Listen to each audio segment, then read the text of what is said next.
Hello viewers, आज हमारे साथ मौजूद है सुरेंद्र जी, जो कि कॉमेडी किंग के नाम से पहचाने जाते हैं।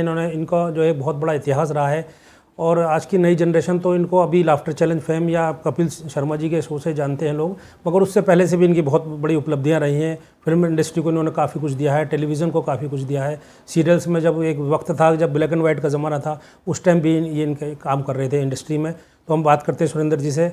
जी सुरेंद्र जी, आपका बहुत बहुत स्वागत है हमारा फेस न्यूज़ में। तो मैं चाहूँगा हमारे दर्शकों के लिए सबसे पहले आपके अपने शुरुआती दौर के बारे में बताएं कि इंडस्ट्री में आपका कैसे इंटरेस्ट पैदा हुआ। सबसे पहले मैं आप लोगों का सबका स्वागत करता हूं अंसारी साहब के साथ में। मैं वैसे जैसे आपने बोला ना ब्लैक एंड वाइट, मैं इतना भी बुढ़ा ही नहीं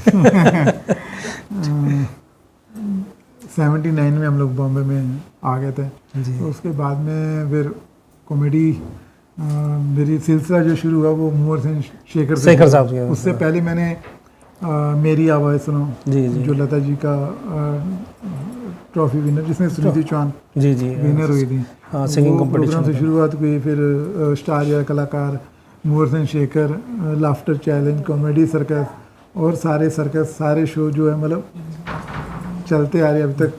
और सारे चैनल्स के लिए दूरदर्शन से लेके, आपने सही बोला दूरदर्शन ब्लैक एंड वाइट था, हम नहीं थे, तो दूरदर्शन से लेके सारे जितने भी चैनल हैं जी। अब तक जो आए हैं सबके साथ काम करने का मौका मिला है।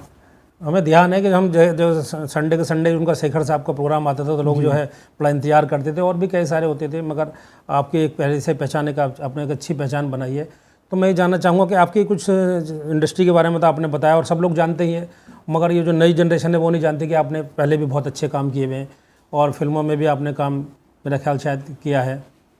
तो अब जो आजकल का जो दौर है, जो समाजी खिदमत भी आपकी, जैसे आप भाई मेहरबान साहब के घर पे आप तशरीफ़ लाए, यहाँ पर एक आपसी भाईचारे की बात आपकी तरफ से भी होती है और ये भाई मेहरबान भी हमारे जो है बहुत काम करते हैं आपसी स्वार्थ के लिए। तो आज का जो माहौल देखने को मिल रहा है कि वर्तमान भागदौड़ की ज़िंदगी में जो इस टाइम जो कुछ कट्टरपंथी संगठनों की वजह से आपसी सौहार्द में कुछ कमी आई है, तो इस बारे में आप क्या सुझाव देना चाहेंगे जनता को? अंसारी साहब, ऐसा है ना कि जैसे आप बोल रहे हैं ना मोहर सिंह शेखर, ये सब मैंने काफ़ी साल से काम किया है इंडस्ट्री में और उसी का प्यार है, उसी का ही मतलब लोगों का आशीर्वाद है जो कि मैं आज यहाँ बैठा हूँ।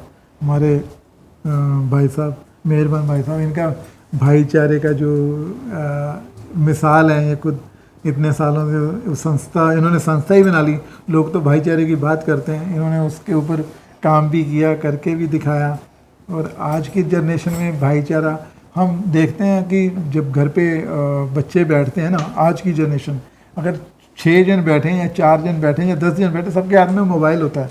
किसी को माँ बाप की या किसी को बच्चों की या किसी को कुछ नहीं पड़ी, सब मोबाइल में लगे होते हैं।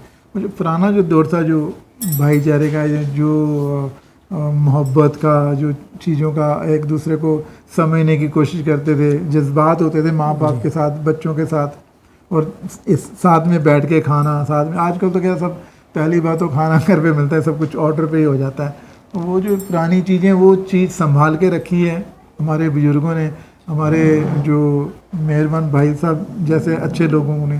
तो मैं तो यही बोलूँगा कि उस चीज़ को, हर एक चीज़ का वक्त आता है जाता है, लेकिन उसको वापस ले आना चाहिए और ऐसे लोगों का साथ रहे तो हम लोग कभी वो चीज़ भूल नहीं सकते। और उसकी ज़रूरत आज बहुत ज़्यादा है, क्योंकि इतना बिज़ी शेड्यूल हो गया, इतनी बिज़ी ज़िंदगी हो गई है, किसी के मतलब खून में वो चीज़ रही नहीं आज के दौर में। तो मैं वही चाहता हूँ कि उनको, बच्चों को इन चीज़ों का ज्ञान बड़े लोग ही देते हैं, घर के लोग ही देते हैं, वो दें और उस चीज़ को वापस से हम लोग आपस में करके रखें, ताकि हम जो अपनी संस्कृति का ज्ञान भी जो है बच्चों को, संस्कृति का ज्ञान उसी से आता है जब हम लोग अपने घर के लोगों से बातचीत करते हैं, उनकी सुनते हैं। सबसे बड़ा जो टीचर है, एक तो हम लोग स्कूल में जब बच्चे को डालते तो कुछ टाइम के लिए वो उनका टीचर रहता है, 6-7 घंटे बच्चा रहता है।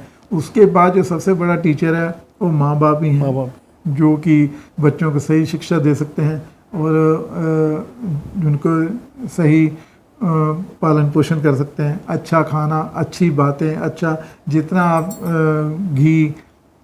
शुद्ध घी खाओगे उतनी आपकी सेहत अच्छी रहेगी, जितना आप डालडा खाओगे या तेल खाओगे तो मतलब एक अच्छे भारत के लिए अच्छा युवा भी हमारा होना जरूरी है, उसकी संस्कृति का ज्ञान होना जरूरी है। फ्यूचर ही युवा के हाथ में होता है। मगर अभी जो हम देखने को मिल रहा है देश में, कोई आपसी सौहार्द को काफ़ी नुकसान पिछले दिनों में हुआ है। चाहे आप कोरोना के टाइम में जमातियों को लेकर ले लें या और तरह कई तरह से जो है समाज में बिगाड़ पैदा करने की कोशिश, उन लोगों को आप क्या संदेश देना चाहते हैं कि वो क्या? देखिए, कोरोना मेरे हिसाब से, पता नहीं मैं सही हूँ या गलत हूँ, कोरोना था ठीक है, लेकिन कोरोना कुछ अभी मेरे ख्याल में बनाया भी गया है या बनाया भी जा रहा है। तो अब भाई उसमें एक बीमारी से आप किसी की इंसानियत, किसी के धर्म से नहीं जोड़ सकते। वो वैसे एक कुदरत की मार थी हिंदुस्तान पे या पूरी दुनिया में कि हम लोग एक ऐसे भयानक समय से गुजरे हैं सारे ही। तो उस चीज़ में हमको धर्म या जातिवाद ये सब चीज़ों को नहीं जोड़ना चाहिए, उल्टा कि उसको मदद करनी चाहिए। चलिए, आप जैसे कि आप भाई मेहरबान साहब से मुलाकात के लिए आप आए हैं, तो इनको आपने मुबारकबाद दी, तो आप क्या उसको संदेश इनकी तरफ से कुछ आपको ऐसे लगी इनके अंदर खूबियाँ? मैं यही कहना चाहता हूँ कि मेहरबान भाई साहब इतना अच्छा काम करें, जैसे कि हमने अभी पहले भी बताया कि भाईचारा संस्था के वो करता धरता हैं, और अभी और भी बहुत खुशी की बात है कि इन्होंने अभी आप ज्वाइन की है। तो मैं तो यही चाहूँगा कि दुआ कर सकते हैं, हम तो इनसे छोटे हैं, कि भगवान अल्लाह इनको तरक्की दे, कामयाबी दे, और लोग इनके ऊपर मतलब जो इन्होंने विश्वास इतने सालों से कायम किया हुआ है उसका, ये मतलब मैं चाहता हूँ कि लोग इनसे फ़ायदा उठाएं। ऐसे अच्छे इंसानों की राजनीति में बहुत ज़्यादा ज़रूरत है, और मैं भी यही दुआ करता हूँ कि ये लोगों के प्रति पूरा विश्वास और प्यार रखेंगे। चलिए, बहुत बढ़िया। आप लोगों के प्रति प्यार विश्वास की बहुत ज़रूरत है, उसी से जो है देश तरक्की की तरफ चलता है, समाज में सामान्य पैदा होता है। मैं एक बात और पूछना चाहता हूँ, जो कि आपको देखते लोग टेलीविज़न पे देखते हैं, आपको देखते हैं, और भी बहुत सारे लोगों को आइडियल हैं सबके अपने अपने। तो एक दौर चल गया मुझे ख़ास तौर से बच्चों में, युवाओं में, कि हर कोई टेलीविज़न की तरफ और फिल्मों की तरफ भागना चाहता है। तो उसमें आप कोई टिप्स देना चाहेंगे कि भाई ये किस तरह का सफ़र होगा तरक्की के लिए, कोई टिप्स देना चाहें कोई आप? देखिए, जो पहली बात तो जो कलाकार है या आर्टिस्ट जो भी है, वो ऊपर वाला बड़ी मुश्किल से बनाता है। जब हम लोग स्टेज पे गाते हैं, प्रोग्राम करते हैं, तो हज़ारों लोग देखने वाले होते हैं, और एक जन परफॉर्म कर रहा था। तो वो हमारे जो गुरुजी हैं, हम लोग नामधारी वैसे, उनका कहना है कि जो कलाकार होता है ना, जिसने पिछले जन्म में मोती दान किए होते हैं ना, वो कलाकार बनता है।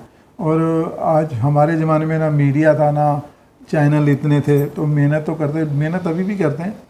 मैं यही चाहता हूँ कि जो सही है वही आए, बाकी घर मतलब घर छोड़ के या अपनी लाइफ ख़राब करके, अगर उसकी मेहनत में अगर ऊपर वाले ने चाहा तो उनको ज़रूर कामयाबी मिलेगी। लेकिन बिना वजह से, बिना मतलब सबको देख के सब लोग चल भी पड़ते हैं, 100 में से 10 सही भी होते हैं, लेकिन जो 90% लोग हैं वो मतलब पहले देख रहे हैं कि उस काबिल हैं कि नहीं। तो बाकी मेरी मतलब आपका कहना मतलब ये सफ़र जो इतना आसान नहीं है, आसान नहीं है। एक कला का जो क्षेत्र है इतना आसान नहीं जितना दिख रहा है। इतने साल स्ट्रगल किया है और वहाँ पे मेहनत भी की है। वही मैं बोल रहा हूँ कि कलाकार ऊपर वाला ही बनाता है, इसमें ऐसा ज़रूरी नहीं कि हम में से भी कोई ना कोई कलाकार होगा। ये इनकी अपनी कला है मेहरबान भाई साहब की। तो ये भी एक कला ही है, आर्ट ही है कि लोगों को अपने प्रति अपने आकर्षित करना, उनको आकर्षित करना, और फिर सेवा भावना इनमें भरी भरी, वो भी इनके बुजुर्गों का, ऊपर वाले का दुआ है। तो कलाकारों को यही है कि जितना भी हो सके ध्यान से आएँ, फ्यूचर ख़राब ना करें अपना। चलिए, बहुत बहुत धन्यवाद। ये थे सुरेंद्र जी, जिनसे कई सारे सामाजिक मुद्दों पर भी और जो फिल्म इंडस्ट्री से जुड़े हुए मुद्दों पर भी बात हुई। और इसी तरह की अपडेट के लिए देखते रहिए फेस।